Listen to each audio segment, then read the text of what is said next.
আপনার নবী আমার নবীজির সামনে আম্মা জান খাদিজা ডাক দিয়া কই, নবী গো, আমি যখন মারা যাব আমার কবরের মধ্যে যেই মাত্র রেখে আসবেন, নবী গো, আমাকে কবরে যেই মাত্র রাখবেন, কবরে রাখার পরে আপনি যখন কবর থেকে উঠে আসবেন সমস্ত মানুষগুলা কবর থেকে দূরে চলে যাবে, কিন্তু নবী গো, আপনি কবরের পাশে দাঁড়িয়ে থাকবেন। মুনকার নাকির প্রশ্ন করবে। অনেকে এখানে ওয়াজ করে আম্মা জান খাদিজাতুল কুবরা রাদিয়াল্লাহু তাআলা আনহা নাকি কবরের প্রশ্নের ভয় করেন। না না না, এটা বলা যাবে না। মহব্বতে নবীজিকে বলেছেন আপনি আমার মুনকার নাকিরের প্রশ্নের জবাবটা আপনি দিয়ে দিবেন। আম্মা জান খাদিজাতুল কুবরা রাদিয়াল্লাহু তাআলা আনহা দুনিয়ার জমিন থেকে চলে গেলেন, বিদায় গ্রহণ করলেন। আপনার নবী আমার নবীজি আম্মা জান খাদিজাতুল কুবরার ওসিয়ত মোতাবেক নবীজি কার্যগুলো সম্পাদন করতে লাগলেন। একদিন এমনিতে আমরাও একদিন না একদিন দুনিয়া থেকে চলে যাইতে হবে কি হবে না? একদিন আমরাও চলে যাব, কেউ দুনিয়ার মধ্যে থাকবো না, দুনিয়ার মধ্যে কেউ চিরস্থায়ী ভাবে থাকবো না। একদিন না একদিন দুনিয়া থেকে চলে যেতে হবে রে বাপ। কিন্তু মনে রাখবেন, যেই স্বামীর আগে কোনো স্ত্রী যদি মারা যায় তার কপাল ভালো, স্বামীর পূর্বে স্ত্রী যদি মারা যায় তার কপাল ভালো। কারণ স্বামী যদি স্ত্রীর কাফন দাফন জানাজা দিতে পারে আর হাত তুলে যদি একটু স্ত্রীর জন্য দোয়া করে দেয়, এমনও হতে পারে স্বামীর দোয়ার বরকতে ওনার কবরটা জান্নাতের বাগিচা হয়ে যাইতে পারে। এই জন্য বলছি বাপ, খুব মনোযোগ। আপনার নবী আমার নবীজি আম্মা জান খাদিজাতুল কুবরা রাদিয়াল্লাহু তাআলা আনহাকে কবরের মধ্যে রাখবেন। কবরের মধ্যে রাখার পরে নবীজি সাহাবীদেরকে ডাক দিলেন, এই সাহাবীরা তোমরা একটু সামনের দিকে যাও, আমি নবীজি খাদিজার সঙ্গে কিছু গোপন কথা আছে। খাদিজার সঙ্গে কিছু আমি ওয়াদা দিয়েছিলাম, সেই ওয়াদাগুলো পূরণ করার জন্য আমি রাসূলুল্লাহকে কবরের মধ্যে দাঁড়াতে হবে। আমাদের সমাজে কিছু একটা বিষয় প্রচলিত আছে, কবর দেওয়ার পরে বলে তাড়াতাড়ি গুড় সারো, কবর সারো, তাড়াতাড়ি গুড় সারো, কবরের মধ্যে সওয়াব হইব, তাড়াতাড়ি গুড় সারো, গুড় সারো। না না না, এটা সুন্নাত তরিকা হয় না। সবাই গুড় ছেড়ে চলে যাবে, কিন্তু একজন হক্কানি আলেম অথবা একজন আলেমী দ্বীন যিনি, তিনি কবরের মাথার পাশে দাঁড়াইয়া শিওরে দাঁড়াইয়া কিছু দোয়া আছে, সেই দোয়াগুলি পাঠ করবে তালকিনের উদ্দেশ্যে। ওই দোয়াগুলি যখন আপনি পাঠ করবেন, কবর দেশে যিনি থাকবেন মুনকার নাকির যখন প্রশ্ন করবে, ওনার প্রশ্নের জবাব দিতে গিয়ে আপনার দোয়ার মাধ্যমে তার প্রশ্নের জবাব দেওয়া সহজ হয়ে যাবে। নবী আমার আম্মা জান খাদিজাতুল কুবরা রাদিয়াল্লাহু তাআলা আনহার কবরের সামনে দাঁড়িয়ে রইলেন। নবীজি কান্দেন। আম্মা জান খাদিজাতুল কুবরা রাদিয়াল্লাহু তাআলা আনহার জন্য নবীজির প্রিয় স্ত্রীদের মধ্যে একজন স্ত্রী ছিলেন খাদিজাতুল কুবরা। খাদিজাতুল কুবরা লক্ষ লক্ষ কোটি কোটি টাকা নবীজির ইসলাম দ্বীনের খেদমত করার ক্ষেত্রে তিনি ব্যয় করেছেন। আম্মা জান খাদিজাতুল কুবরা রাদিয়াল্লাহু তাআলা আনহা কবরের মধ্যে শুয়ে গেলেন। আমাদের অনেকের আব্বা কবরের মধ্যে চলে গেছে, অনেকের মা অন্ধকার কবরে চলে গেছে। যার বাবা দুনিয়ার মধ্যে নাই সেই বুঝি একমাত্র বাবা হারানোর ব্যথা কত। যার মা দুনিয়ার বুকে নাই সেই বুঝে একমাত্র মা হারানোর ব্যথা কত। আপনি দেখবেন এখানে যারা মুরব্বীরা আছেন, আপনাদের যাদের বাবা নাই, আপনাদের সন্তান যদি কোনো অপরাধ করে বিপদে মুসিবতে পড়ে যায়, বাবার কাছে এসে নালিশ করার পরে 2 জন লোক নিয়ে অথবা 10 জন লোক জমায়েত করে আপনার সন্তানের বিচার করার জন্য, অপরাধ তার সাথে যারা করেছে তাদের বিচার করার জন্য তাদের বিরুদ্ধে সালিশ বসানোর জন্য আপনার বাবাটা চলে যায়।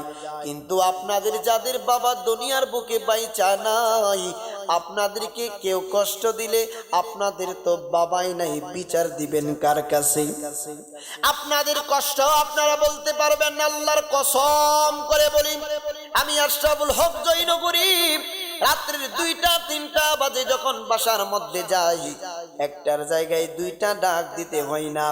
বাসায় গিয়ে দেখি জনম দুঃখিনী মা আমি জয়নগরীর জন্য এখনো অপেক্ষা করতেছে। কিন্তু বাসায় গিয়ে দেখবেন যারা বিবাহ করেছেন, আপনার ছেলে মেয়ে, আপনার বিবি সবাই গভীর ঘুমের মধ্যে আচ্ছন্ন হয়ে রয়েছে, ঘুমের মধ্যে রয়েছে। ফোন দিয়ে অথবা দরজার সামনে গিয়ে ডাকাডাকি করতে হয়। কিন্তু যিনি আপনার জন্য আমার জন্য রাত্রের রাত সজাগ থাকেন, তিনি হচ্ছেন আমাদের জনম দক্ষিণী মা। ঠিক না বেঠি? ওরে মায়ের কান্দন যাবৎ জীব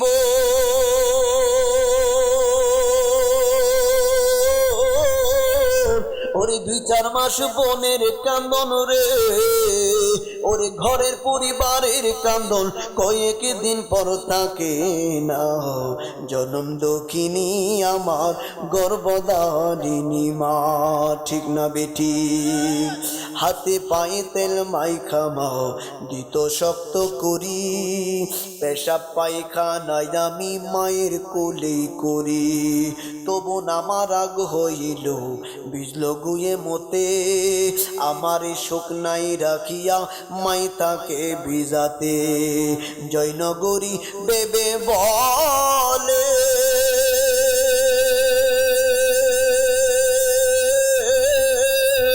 ওরে জান্নাত মায়ের কদম তোলে গো, এই যাসে গম বেবে বলে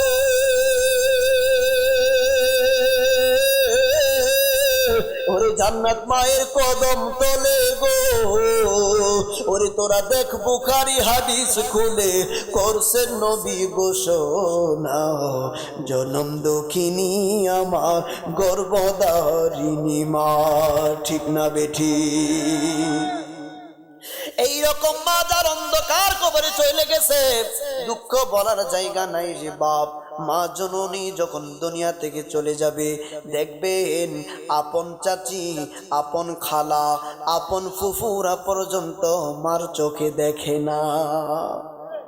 মার মতো কেউ দেখে না, বাবার মতো আপনাকে কেউ মায়ার আদর করে কেউ আর শাসন করে।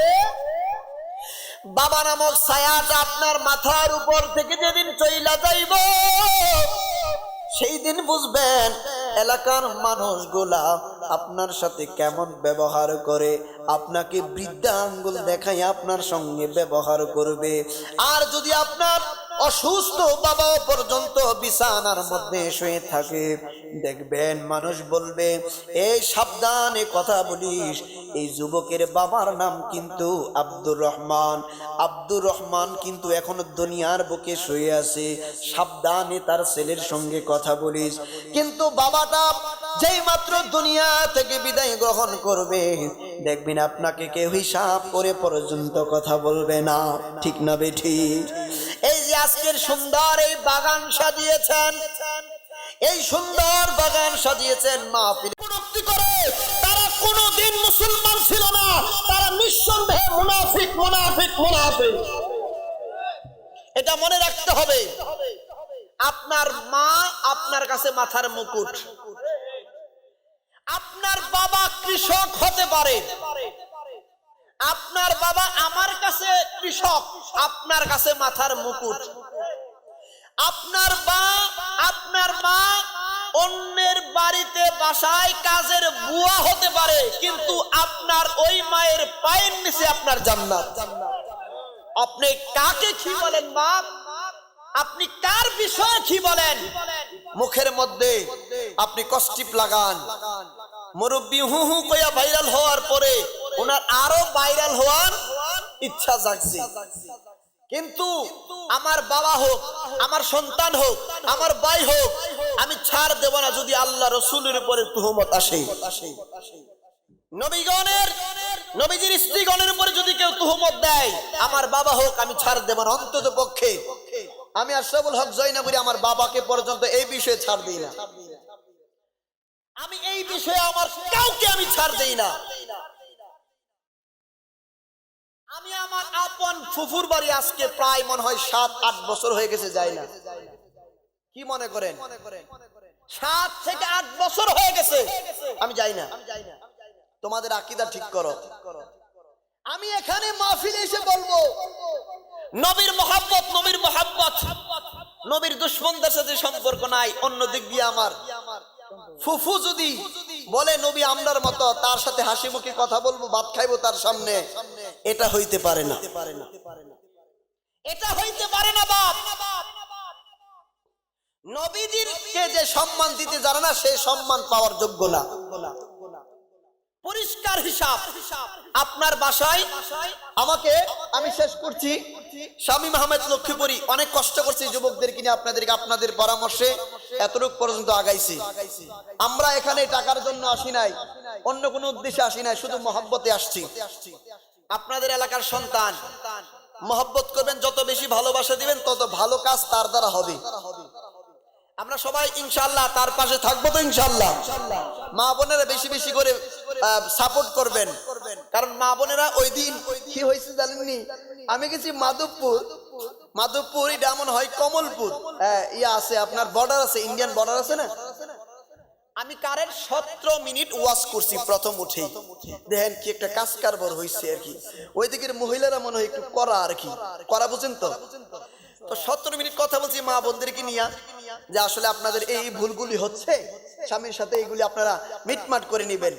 যে মাত্র 18 মিনিটের মাথায় আমি পুরুষদেরকে ধরবো, টোকেন আসতে হুজুরকে বিদায় দিয়ে নতুন হুজুর স্টেজে তুলো।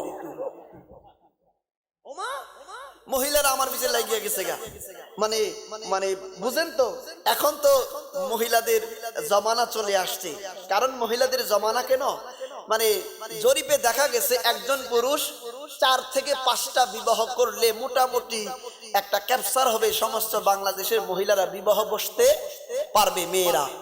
তো মানুষ তো একটাই বেশিরভাগ করে, তো বাকি মহিলারা বিবাহ হচ্ছে না, তো বেশিরভাগ তো মহিলাই। কথা বুঝছেন না? তো আমি তাফালিং করুম গড় গিয়া, কিন্তু ভাত রান্না বন্ধ হইলে আপনি নাই দেখাই দিব, বুঝছেন না? তো সাবধানে একটু। তো মানে মহিলারা রাগ করবে, মা বোনেরা রাগ করবে, রাগ আপনার সাথে করবে না, করবে কার সঙ্গে? এই আমি খাঁটি বাংলায় বলছি, ঘরের মধ্যে আপনি তো চলে যাবেন কাজের মধ্যে, ঘরের মধ্যে শ্বশুর শাশুড়ি থাকবে না? হুরি থাকতো না, হুরি তো বলেন গ্রামের ভাষায়, হুরি থাকবো, হোর থাকবো। এখন এর সাথে কোনো বনিবন্তা যদি না হয়, মাঝে মধ্যে এদিক সেদিক হয় কোনো কাজ নিয়া, তো জামাই বাইতালে দৌড়াইতে জামাই লগি সেদ ধাইবো, হুরি হরু লগি গিয়ে সেদ ধাই ধরবো। এটা আমরা তো বুঝে নিতে না। আমরা যদি ব্যাক হয়ে যান গা, তখন কইলাম সাইজ করে লেবো, তখন কইলাম সমস্যা। ওনাদের কষ্ট আছে, আপনার কাছে বলবে, আপনি এটা বুঝে নিতে হইব। ওনাদের যখন রাগ হবে, আপনি চুপ মেরে তাহান না, 1 ঘন্টা পরে দেখবেন আমনে যুদ্ধর ভালোবাসা চাইতেন, 3টা বলে ভালোবাসা দিচ্ছে ইনশাআল্লাহ। তো মহিলাদেরকে, ওনাদের মন নরম, কিন্তু অনেক সময় দুঃখ কষ্ট থাকে ওনাদের, ঠিক আছে? বাচ্চাদেরকে লালন পালন করতে গেলে ওনাদের অনেক সময় অনেক বিরক্ত আসে, এটা আপনারা বুঝে নেবেন। এটা এই জন্য মারধর করবেন। এখন তো ম্যাক্সিমাম আয়াতে দেখি পুরুষ তার স্ত্রীকে মারধর করে, চটকানা মানে থাপ্পড় মারে, মারধর করে। এটা করবেন না। কারণ দেখেন, আপনাকে আপনার মা 10 মাস 10 দিন গর্ভে ধারণ করার পরে মা ডাক শুনছেন, আপনার মা শুনছে, কিন্তু আপনি বিবাহ করার পর সাথে সাথে ওই দিন থেকে আপনার স্ত্রী আপনার মাকে মা ডাকে, ডাকে না? তো কষ্ট করতে হয়েছে তার জন্য।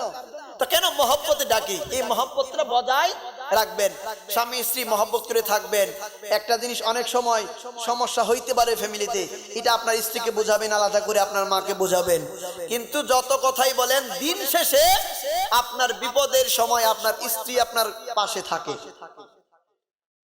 আপনার বাবি বলেন আর ওই সেই পাড়া প্রতিবেশী বলেন, আপনার গায়ের মধ্যে পচন ধরুক, পাড়া প্রতিবেশী বলবে গন্ধে যাওয়া যায় না, কিন্তু আপনার স্ত্রী আপনার পাশে থেকে সেবা করবে, এটাই স্বাভাবিক। এই জন্য আপনার স্ত্রীকে ভালোবাসবেন, সময় দিবেন, ইজ্জত করবেন, আপনিও ভালোবাসা পাবেন ইনশাআল্লাহ। আল্লাহ পাক আমি সহ সকলকে এখানে যারা আছি মুর্দেগান কবরবাসীদের স্মরণে মাহফিল ইনশাআল্লাহ আল্লাহ রাব্বুল আলামিন যাতে এই মাহফিলের খাতিরে আশেপাশের যত কবরস্থান আছে সমস্ত কবরস্থানের গুর আযাব কিয়ামত পর্যন্ত মাফ করে দেন, সকলে বলুন আমিন। মা বোন যারা এসেছেন আল্লাহ পাক প্রত্যেকটা মা বোনদেরকে আবেদা সলেহা মা খাতুনে জান্নাত ফাতেমা যোহরা রাদিয়াল্লাহু তাআলা আনহার জিন্দেগানি নসিব করেন, সকলে বলুন আমিন। আমি বিদায় বলে যাব, আর কষ্ট দিচ্ছি না, পরিবেশ অনুযায়ী আমরা আলোচনা আগাইতে হবে, বুঝতে পারছেন?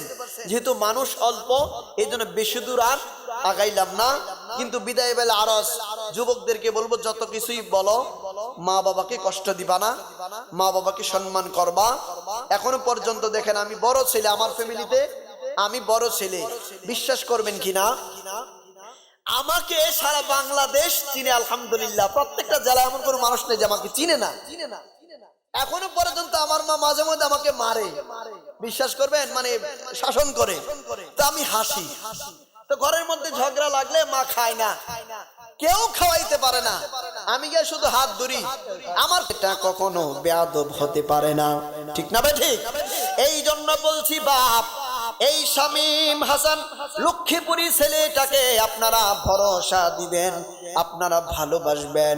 আপনাদের একটু ভালোবাসা পাওয়ার পরে দেখবেন এই ছেলেটা এমনও হতে পারে ভবিষ্যতে এমন কিছু করবে যার নামের কারণে আপনাদের এলাকার দামটা বেড়ে যেতে পারে, হতে পারে কিনা?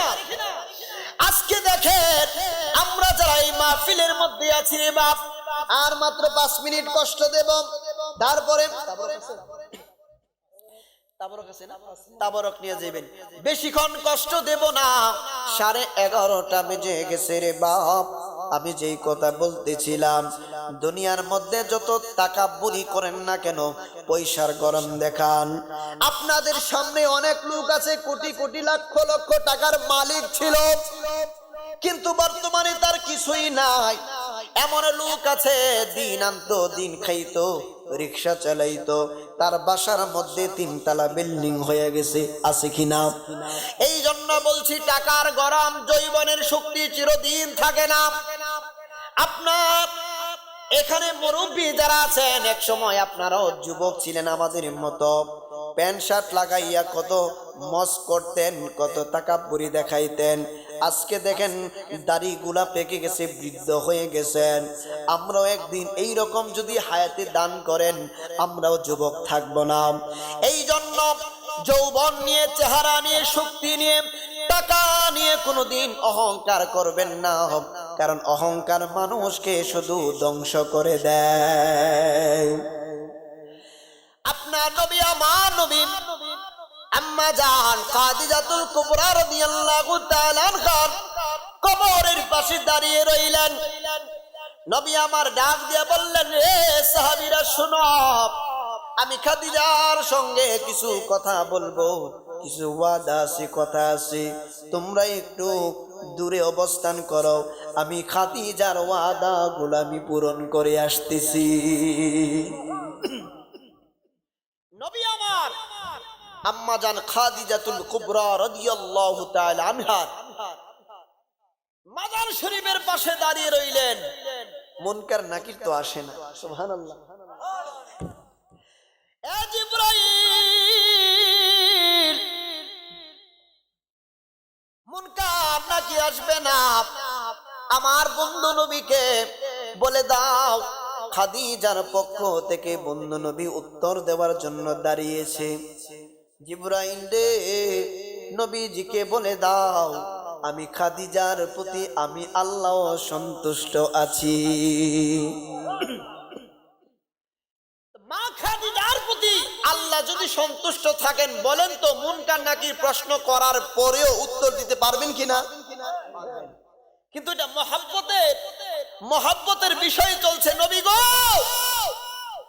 আপনাকে কত ভালোবেসেছি, আপনি আমাকে ভালোবাসেন, ভালোবাসার পরীক্ষা হয়ে যা। নবী গো, কবরে মুনকার নাকির আসবে, আমি রাসূলুল্লাহ জবাব দিয়ে দিবেন। আল্লাহ বলে, জিবরাইল আমার বন্ধু নবীকে বলে দাও যে খাদিজার পক্ষে আমার বন্ধু নবী দাঁড়িয়েছে, আমার বন্ধু নবী জবাব দেওয়া লাগবে না। খাদিজার প্রশ্নের জবাব আমার বন্ধু নবীর পক্ষ থেকে আমি আল্লাহ স্বয়ং দিয়ে দিব।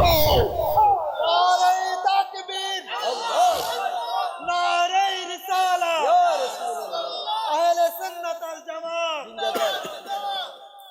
এখন অনেকে ওয়াজ করে খাদিজাতুল কুবরা উনি জাহান্নামের আগুনের ভয় করেন, উনি প্রশ্নের উত্তর দিতে পারবেন, এটা টেনশন মাআযাল্লাহ, এটা কষ্টের কালিও মাথায় আনতে পারবেন আপনি। আপনার কথার মধ্যেই তো ফল্ট। আপনি যদি বলেন খাদিজাতুল কুবরা রাদিয়াল্লাহু তাআলা আনহার উপরে আল্লাহ সন্তুষ্ট, যদি এই কথা বলেন আপনি তো আর বলার সুযোগ নাই যে উনি উত্তর দিতে পারবেন না। যদি বলেন আল্লাহ সন্তুষ্ট ওনার উপরে, তো আল্লাহ যার উপরে সন্তুষ্ট থাকেন ওনার কি প্রশ্নের জবাবের চিন্তা থাকবে? তাইলে আপনার কথাই তো আপনি ধরা খাইবেন। আপনিও যদি বলে খাদিজাতুল কুবরা রাদিয়াল্লাহু তাআলা আনহা, উনি কবরে কি প্রশ্ন হবে, উনি পেরেশান, উনি খুব পেরেশান, উনি কি দিবেন উনি নিজেই জানেন না। এখন আমি যদি প্রশ্ন করি নবীজির স্ত্রীগণ উম্মতের কি হয় বলেন? মা। কি হয়? এটা কোরআনের আয়াতে আছে, নবীজির স্ত্রীগণ উম্মতের মা।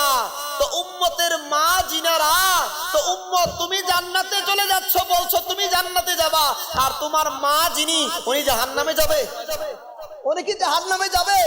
তুমি বলতেছো নবীর সহধর্মিনী, আহারে তুমি আলেম দাবি করছো, তুমি মুহাদ্দিস দাবি করছো, তুমি মুফাসসির দাবি করছো, তুমি শাইখুল হাদিস দাবি করছো, তোমার সাথে সম্পর্ক রাখলে আমরাও জান্নাতে যেতে পারবো।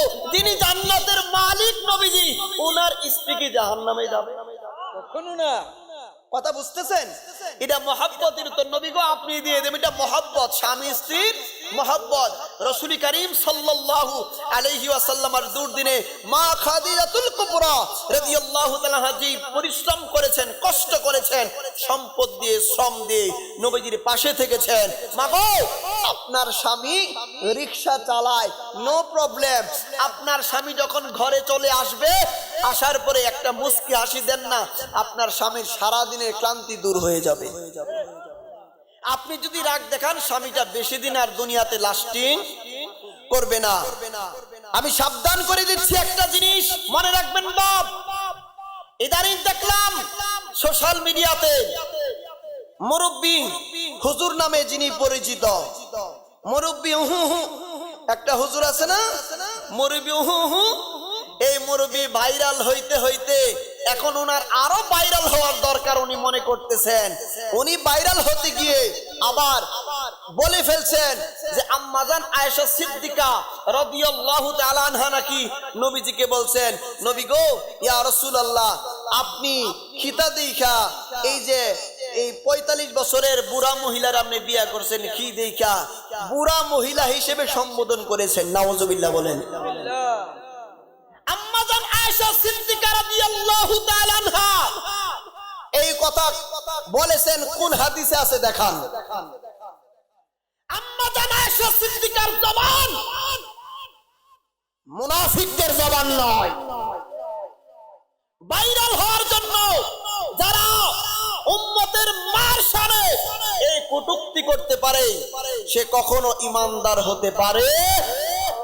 আম্মাজান আয়েশা সিদ্দিকা রাদিয়াল্লাহু তাআলা আনহা উনি উম্মতের মা, উনি এমন নবীজির এমন সহধর্মিনী, নবীজির স্ত্রীদের মধ্যে অন্যতম স্ত্রী ছিলেন আম্মাজান আয়েশা রাদিয়াল্লাহু তাআলা আনহা। উনি কোশ্চিন কালেও মা খাদিজাতুল কুবরা রাদিয়াল্লাহু তাআলা আনহার ব্যাপারে এই মন্তব্য করতে পারেন। উনি মজার ছেলাই বলে ফেলছেন, এই বুড়া বিড়িরে আপনি কি লাগি বিয়ে করছেন, কি দেখে বিয়ে করছেন, আমি কত সুন্দরী, আমি আপনারে কত ভালোবাসি। আরে দুনিয়ার মানুষের বিবাহে কয়েকটা উদ্দেশ্য থাকে, আর রাসূল করিম সাল্লাল্লাহু আলাইহি ওয়াসাল্লাম প্রত্যেকটা বিবাহ করেছেন আল্লাহ পাকের হুকুমে, দ্বীন ইসলামের জন্য। সুবহানাল্লাহ।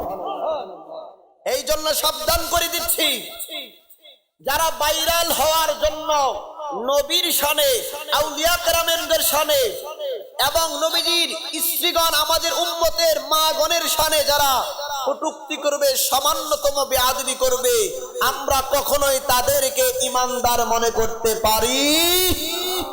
জবানের মধ্যে, লাগামের মধ্যে রশি লাগাইতে হবে। যেখানে ইচ্ছা সেখানে মুখে যা আসতেছে তাই বলা যাবে না। আপনার বাবার বিরুদ্ধে আমি যদি সুতা পরিমাণ বেয়াদবি করি, আপনি লাঠি নিয়ে বের হয়ে যাবেন। আপনার মার বিরুদ্ধে কেউ যদি গালাগাল করে, আপনি রান্দা নিয়ে বের হয়ে যান। কিন্তু উম্মত শুনুন, নবীর উম্মত মনে রাখতে হবে, যারা রাসূলুল্লাহ শানে কটূক্তি করে, যারা আম্মা জানগণের শানে কটূক্তি করে, যারা আউলিয়া কেরামের শানে, সভাপতি, সহসভাপতি, আমন্ত্রিত ওলামায়ে কেরামগণ, মুরব্বীরা, মা বোনেরা যারা সহযোগিতা করেছেন, নবীজির এই নবীর মাহফিলে জান্নাতের বাগান সাজিয়েছেন।